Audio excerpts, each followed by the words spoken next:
Assalamu alaikum. Жамаат кандайсыздар, жакшысыздарбы?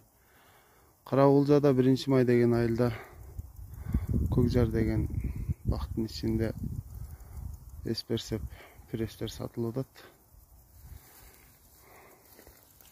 Бүгүн пресстетилип атат. Элдер жүктөп, басы келгендер алып кетет.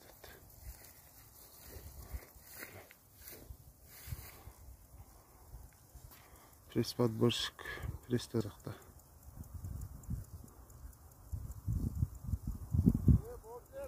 Басы 170 сомдон келишим баада. Ордунан ошол сенада. Оптойбу.